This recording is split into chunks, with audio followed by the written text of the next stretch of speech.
I don't know. A result of those conversations? I beg your pardon? Is what's happening here at the house a result of those conversations? No, this is something different. Yeah. When did it happen? When did they come in, or when did you start? I just know it was sometime this afternoon. Yeah. So that's really about it. Let me think. Well, I think I just checked at the command post. We've chased down, or actually I should say we've received over 250 tips and leads up to this point. We've chased down the ones that have things that actually have something to chase down. And again, I have to say the same thing. Unfortunately, none of them have led to anything good. Are you interviewing them together, or are they separate? I'm not sure how it's set up. I just was told that they're meeting with us, and we think that's great. I don't know where they are. You said that this is a result of something different. Can you elaborate on that? Why are you doing that? Yeah, I'll be happy to clarify this. When the metal detectors were out here yesterday, they were in the area back behind the house and the property.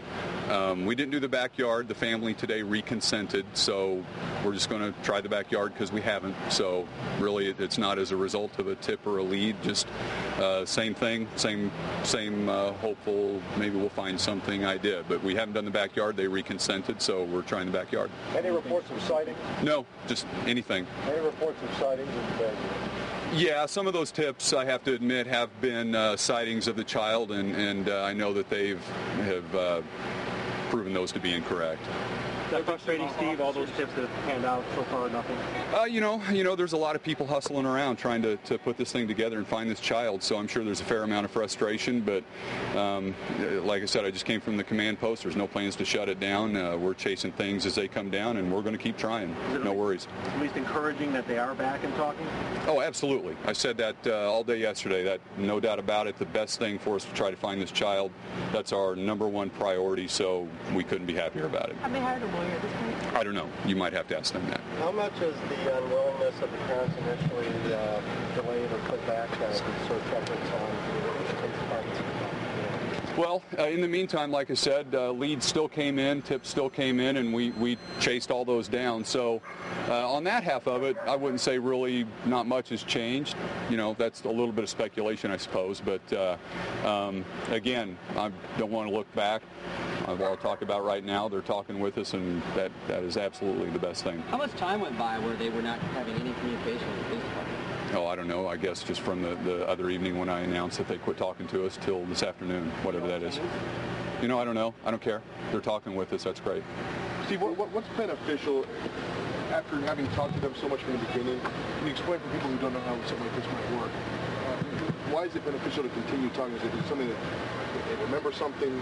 Is it just that keeping them talking? Well, who knows? Like I've said a million times, and I don't think I need to fill this in for people. Everybody knows it. They live here. It's their child. Who knows more? So talk to them. Something may jog their memory. You never know. They may think of another person, whatever. But again, their involvement in this investigation is critical. In cases that involve children, as you say, the statistics are overwhelming. A, it's not a strength of judgment, and B, that a child back out usually and do a live shot, or do you want to take this? How much of those play into what you're doing?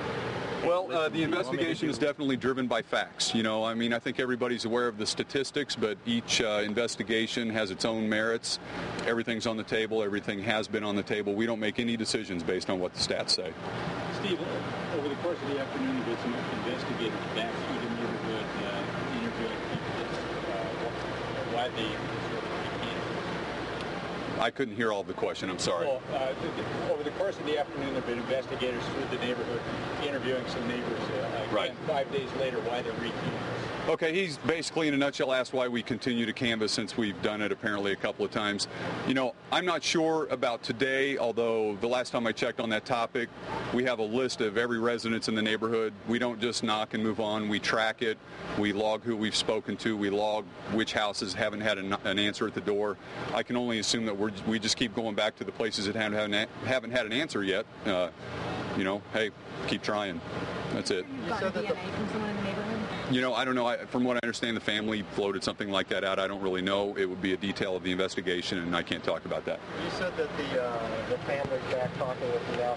Prior, they were speaking to law enforcement without representation. Are they back at the table now with representation, talking to you? Are they in person or talking to you guys over the phone? We're together at the table, so you know, the way I understand it, it's not a phone call. We're just sitting down talking. That's great. As far as their representation, I don't know. That would probably be for them to address anyway. Are there other family members that are part of those discussions as well being brought to the table or at the police station? You mean like having more family members sit down and talk with detectives? Yeah, other guys, cousins, uncles, aunts, whatever. You know, yeah, I don't know. You know, I've said before, you know, I can't comment on details, but it's certainly no secret. Our detectives are going to talk to everybody they can. You know, if they know somebody, it's probably a safe bet they've spoken to them. We've heard that the family is going to be attempted at operation. I don't know. Yeah, I don't know. Okay. Covered any of the cell phones? Pardon me? Recovered any of the cell phones? Not that I'm aware of. Yeah. Okay. Yeah. To sum up, is there any new specific evidence, any new specific lead, any new specific items focused on the investigation? For 5 days, it's been nothing new. Right. And frustrating. Yeah. No. The answer's still no. Anything in particular you'd like people to keep your eyes on?